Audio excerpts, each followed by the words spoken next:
Hello everyone, আসসালামু আলাইকুম। আজকে আমি যে বিষয়ে আলোচনা করব সেটা হচ্ছে থিঙ্ক অ্যান্ড গ্রো রিচ বই থেকে আলোচনা করব। নেপোলিয়ান হিলের এই বইটি উন্নত চিন্তায় অর্থবিত্ত সফলতা অর্জন এই সম্পর্কে আলোচনা করব যে কিভাবে আমরা ধনী হতে পারি খুব কম সময়ের মধ্যে। এবং মূল যে জিনিসটা প্রথম পর্বে আলোচনা করব আকাঙ্ক্ষা, অর্থাৎ ধনী হওয়ার জন্য আমাদের আকাঙ্ক্ষা থাকতে হবে, প্রবল ইচ্ছা থাকতে হবে। ইচ্ছা শক্তি হচ্ছে আপনার কোথাও জীবনে সফল হওয়ার মূল চাবিকাঠি। ইচ্ছা শক্তি থাকতে হবে প্রবল। সকল অর্জনের সূচনা বিন্দুই হচ্ছে ইচ্ছা শক্তি।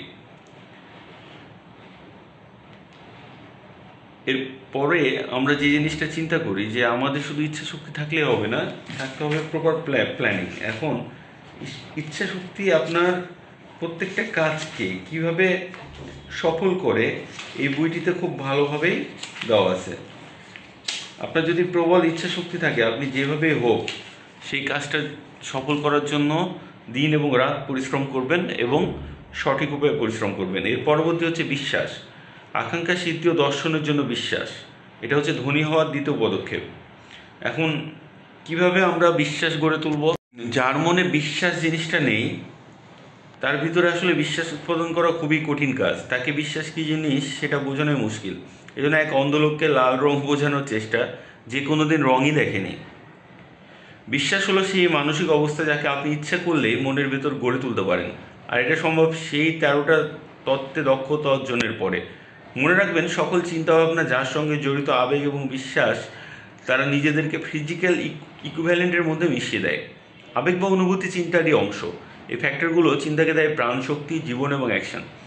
চিন্তার আবেগের সঙ্গে যখন মিশ্রিত থাকে বিশ্বাস, তাতে ইতিবাচক কিংবা নেতিবাচক যেরকম ইমোশনই থাকুক না কেন, অবচেতন মনকে সেটা প্রভাবিত করে তুলতে পারে। আর তাই তো কথায় আছে, বিশ্বাসে মিলায় বস্তু তর্কে বহুদূর। এমন বহু মানুষ আছে যাদের জীবনে খারাপ কিছু ঘটলে ভাবে এটি তাদের দুর্ভাগ্য কিংবা এরকমটাই তাদের কপালে লেখা ছিল। তারা বলে নিয়তির ওপর তাদের হাত নেই, কাজে যা ঘটবার তা ঘটবেই। এরা আসলে তাদের দুর্ভাগ্যের জন্য নিজেরাই দায়ী, নিজেরাই তৈরি করে দুর্ভোগ। কারণ নেতিবাচক চিন্তা ভাবনা মনে স্থান দিলে অবচেতন মন তা লুফে নেয় এবং তাকে শারীরিক সামর্থ্যে পরিণত করে। মন হচ্ছে এমন একটি জায়গা যেখানে আপনি হুকুম দিয়ে নিজের উপকার করতে পারবেন। অবচেতন মনকে কথাগুলো শোনাতে হবে। যে আপনার যে কোনো আকাঙ্ক্ষা, যাকে আপনি শারীরিক বা আর্থিক সমতুল্যতায় রূপান্তর ঘটাতে চান, তাতে যদি পুরোপুরি বিশ্বাস থাকে তাহলে এর বাস্তবায়ন অবশ্যই। বিশ্বাস হলো সমৃদ্ধির শুরুর কেন্দ্রবিন্দু। বিশ্বাস হলো সকল অলৌকিকতার এবং সমস্ত রহস্যের ভিত্তি, যা বিজ্ঞান বিশ্লেষণ করতে ব্যর্থ হয়েছে। বিশ্বাসই হলো ব্যর্থতার একমাত্র প্রতিষেধক। বিশ্বাস হলো সেই উপাদান বা কেমিক্যাল যা যখন প্রার্থনার সঙ্গে মিশ্রিত হয় তখন অসীম বুদ্ধিমত্তার সঙ্গে সরাসরি যোগাযোগ ঘটিয়ে ফেলে। বিশ্বাস হলো এমন এক উপাদান যা চিন্তার সাধারণ কম্পনকে গঠন করে মানুষের সসীম মনের সাহায্যে এবং তাকে আত্মিক সমতুল্যতা এনে দেয়। বিশ্বাস হলো একমাত্র মাধ্যম যার সাহায্যে অসীম বুদ্ধিমত্তার কসমিক ফেসকে মানুষ ব্যবহার করতে পারে। তো আজকে বিশ্বাস নিয়ে আলোচনা করলাম। এর পরবর্তীতে আমরা আত্মবিশ্বাসের ফর্মুলা দ্বিতীয় পর্বে আলোচনা করবো ইনশাআল্লাহ।